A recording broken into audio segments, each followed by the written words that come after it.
ಕೊಡಗಿನ ಪುರಾತನ ದೇವಾಲಯಗಳಲ್ಲಿ ಒಂದಾದ ಮಡಿಕೇರಿಯ ಶ್ರೀ ಮುತ್ತಪ್ಪ ದೇವಾಲಯದ ಆವರಣದಲ್ಲಿರುವ ಶ್ರೀ ಭಗವತಿ ದೇವಿ, ಪಾರ್ವತಿ ದೇವಿ, ಸರಸ್ವತಿ, ಮಹಾಲಕ್ಷ್ಮಿ, ದುರ್ಗಿ ಸಂಕಲ್ಪದಲ್ಲಿರುವ ದೇವಿಗೆ ಪ್ರತಿ ವರ್ಷದಂತೆ ಈ ಬಾರಿಯೂ ಮೇ 31ರಂದು ಪೊಂಗಲ ಸೇವೆ ನಡೆಯಲಿದೆ ಎಂದು ದೇವಾಲಯ ಸಮಿತಿ ಅಧ್ಯಕ್ಷ ಟಿ.ಕೆ. ಸುಧೀರ್ ತಿಳಿಸಿದರು. ಮಡಿಕೇರಿಯಲ್ಲಿ ಸುದ್ದಿಗೋಷ್ಠಿಯಲ್ಲಿ ಮಾತನಾಡಿದ ಅವರು, ಪೊಂಗಲ ಮಹೋತ್ಸವವು ಕೇರಳದ ತಿರುವನಂತಪುರಂನಲ್ಲಿರುವ ಆಟುಂಗಾಲ್ ಭಗವತಿ ಕ್ಷೇತ್ರದಲ್ಲಿ ಲಕ್ಷಾಂತರ ಮಹಿಳಾ ಭಕ್ತರಿಂದ ನಡೆಸಲ್ಪಡುವ ಸೇವೆಯಾಗಿದೆ. ಮಡಿಕೇರಿಯಲ್ಲಿ ನಡೆಯುವ ವಾರ್ಷಿಕ ಪೊಂಗಲ ಉತ್ಸವವು ಕೊಡಗಿನ ಎಲ್ಲಾ ಮಹಿಳೆಯರು ಮತ್ತು ಹೆಣ್ಣು ಮಕ್ಕಳಿಗೆ ಸಿಕ್ಕಿದ ಸದಾವಕಾಶವಾಗಿದೆ ಎಂದರು.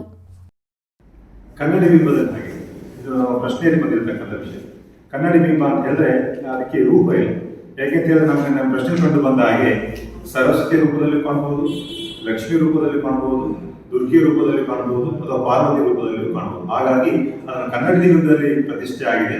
ಆ ಕನ್ನಡಿ ಬಿಂಬೆಯಲ್ಲಿ ನಾವು ಯಾವ ರೀತಿಯಲ್ಲೂ ಕೂಡ ತಾಯಿಯನ್ನು ನಾವು ಪ್ರಾರ್ಥಿಸಿಕೊಂಡ್ರೆ ಅದು ನಮಗೆ ಆ ಒಂದು ವರವನ್ನು ಕೊಡ್ತಾಳೆ ಅಂತ ಹೇಳ್ತಕ್ಕಂಥ ಕೂಡ ನಾವು ಪ್ರಶ್ನೆಯನ್ನು ಕಂಡಿದ್ದೇವೆ. ಅದರಿಂದಾಗಿ ಕನ್ನಡಿ ಬಿಂಬದಲ್ಲಿ ಸ್ಥಾಪನೆ ಆಗಿರ್ತಕ್ಕಂಥ ಇದು ಕ್ಷೇತ್ರ, ನಮ್ಮ ಕ್ಷೇತ್ರದಲ್ಲಿರ್ತಕ್ಕಂಥ ಭಗವತಿ ಕ್ಷೇತ್ರ ಕನ್ನಡಿ ಬಿಂಬದಲ್ಲಿ ಪ್ರತಿಷ್ಠೆ ಆಗಿದೆ. ಮಹಿಳಾ ವೇದಿಕೆ ಅಧ್ಯಕ್ಷೆ ಶಾರದಾ ರಾಮನ್ ಮಾತನಾಡಿ, ಈ ಸೇವೆಯು ಮಹಿಳೆಯರೇ ನಡೆಸುವ ಪುಣ್ಯ ಕಾರ್ಯವಾಗಿದ್ದು, ಪೊಂಗಲ ಸಮರ್ಪಣೆಯಿಂದ ಮನೆಯಲ್ಲಿ ಆರೋಗ್ಯ, ಶಾಂತಿ, ಸಮಾಧಾನ ನೆಲೆಸುತ್ತದೆ. ಶಿಕ್ಷಣ, ಆರೋಗ್ಯ, ವಿವಾಹಕ್ಕೆ ಸಂಬಂಧಿಸಿದ ಎಲ್ಲ ಪ್ರಾರ್ಥನೆಯನ್ನು ತಾಯಿ ನೆರವೇರಿಸುವ ನಂಬಿಕೆ ಇದೆ ಎಂದರು. ಕೊಡಗಿನ ಪುರಾತನ ದೇವಾಲಯಗಳಲ್ಲೊಂದಾದ ಮಡಿಕೇರಿಯ ಶ್ರೀ ಮುತ್ತಪ್ಪ ದೇವಾಲಯದ ಆವರಣದಲ್ಲಿರುವ ಶ್ರೀ ಭಗವತಿ ದೇವಿ, ಪಾರ್ವತಿ ದೇವಿ, ಸರಸ್ವತಿ, ಮಹಾಲಕ್ಷ್ಮಿ, ದುರ್ಗಿ ಈ ಎಲ್ಲ ದೇವಿಯರ ಸಂಕಲ್ಪದಲ್ಲಿರುವಂತಹ ದೇವಿಗೆ ಪ್ರತಿ ವರ್ಷ ನಡೆಸಿಕೊಂಡು ಬರುತ್ತಿರುವ ಪೊಂಗಲ ಸೇವೆಯು ಈ ವರ್ಷ ಮೇ ತಿಂಗಳ 31ನೇ ತಾರೀಕು ಭಾನುವಾರ ಬೆಳಿಗ್ಗೆ 8:30 ಗಂಟೆಗೆ ಅತ್ಯಂತ ವಿಜೃಂಭಣೆಯಿಂದ ಶ್ರದ್ಧಾ ಭಕ್ತಿಪೂರ್ವಕವಾಗಿ ನಡೆಸಲಿಕ್ಕೆ ಉದ್ದೇಶ ಇಟ್ಟುಕೊಂಡಿದ್ದೇವೆ. ಪೊಂಗಲ ಮಹೋತ್ಸವವು ಕೇರಳದ ತಿರುವನಂತಪುರಂನಲ್ಲಿರುವ ಆಟುಂಗಾಲ್ ಭಗವತಿ ಕ್ಷೇತ್ರದಲ್ಲಿ ಲಕ್ಷಾಂತರ ಮಹಿಳಾ ಭಕ್ತಾದಿಗಳಿಂದ ನಡೆಸಲ್ಪಡುವ ಶ್ರೇಷ್ಠವಾದ ಸೇವೆಯಾಗಿರುತ್ತದೆ.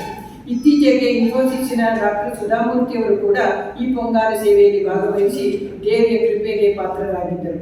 ಅಂತಹ ಪವಿತ್ರವಾದ ಪೂಜೆಯನ್ನು ಮಡಿಕೇರಿಯ ಶ್ರೀ ಮುತ್ತಪ್ಪ ದೇವಾಲಯ ಆವರಣದಲ್ಲಿರುವ ಶ್ರೀ ಭಗವತಿ ದೇವಿಯ ಸನ್ನಿಧಿಯಲ್ಲಿ ನಡೆಯಲಿರುವುದು ಕೊಡಗಿನ ಸರ್ವ ಮಹಿಳೆಯರು ಮತ್ತು ಹೆಣ್ಣು ಮಕ್ಕಳಿಗೆ ಸಿಕ್ಕಿದ ಒಂದು ಸುವರ್ಣ ಅವಕಾಶವಾಗಿರುತ್ತದೆ. ಈ ಸೇವೆಯನ್ನು ಕೇವಲ ಮಹಿಳೆಯರೇ ನಡೆಸುವ ಒಂದು ಪುಣ್ಯ ಕಾರ್ಯವಾಗಿರುತ್ತದೆ. ಪೊಂಗಲ ಸಮರ್ಪಣೆಯಿಂದ ಮನೆಯಲ್ಲಿ ಆರೋಗ್ಯ, ಶಾಂತಿ, ಸಮಾಧಾನ ಉಂಟಾಗುತ್ತದೆ. ಮದುವೆ, ಶಿಕ್ಷಣ, ಆರೋಗ್ಯಕ್ಕೆ ಸಂಬಂಧಿಸಿದ ಎಲ್ಲ ಪ್ರಾರ್ಥನೆಯನ್ನು ತಾಯಿ ನೆರವೇರಿಸಿಕೊಡುತ್ತಾಳೆ ಎಂಬುದು ನಮ್ಮೆಲ್ಲರ ನಂಬಿಕೆ. ಇಟ್ಟಿಗೆ ಅಥವಾ ಕಲ್ಲುಗಳನ್ನು ಜೋಡಿಸಿ ಒಲೆಯನ್ನು ಹಾಕಿ ಸೌದೆಗಳನ್ನು ಜೋಡಿಸಿ ಸಿದ್ಧಪಡಿಸಿದ ನಂತರ ಅರ್ಚಕರು ನೀಡಿದ ಕರ್ಪೂರ ದಾರತಿಯಿಂದ ಒಲೆ ಉರಿಸಿ ಹೊಸ ಮಡಿಕೆಯಲ್ಲಿ ನೀರು ತುಂಬಿಸಿ ಪೊಂಗಲ ತಯಾರಿಕೆ ಮಾಡುವುದು ಕ್ರಮ. ಪೊಂಗಲ ತಯಾರಿಕೆಗಾಗಿ ಬೇಕಾಗುವ ಸಾಮಗ್ರಿಗಳಾದ ಹೊಸ ಮಡಿಕೆ, ಸೌದೆ, ಅಕ್ಕಿ, ಬೆಲ್ಲ, ಕಾಯಿ, ತುಪ್ಪ, ಏಲಕ್ಕಿ, ದ್ರಾಕ್ಷಿ, ಗೋಡಂಬಿ ಮುಂತಾದವುಗಳನ್ನು ದೇವಸ್ಥಾನದ ವತಿಯಿಂದಲೇ ಒದಗಿಸಲಾಗುತ್ತದೆ. ಪೊಂಗಲ ತಯಾರಿಸುವಾಗ ಮುಕ್ಕಿ ಬೆಂಕಿಗೆ ಬಿದ್ದರೆ ದೇವಿಯ ಕೃಪೆ ನಮ್ಮದಾಗಿದೆ ಎಂಬ ನಂಬಿಕೆ ಕೂಡ ನಮ್ಮೆಲ್ಲರದು.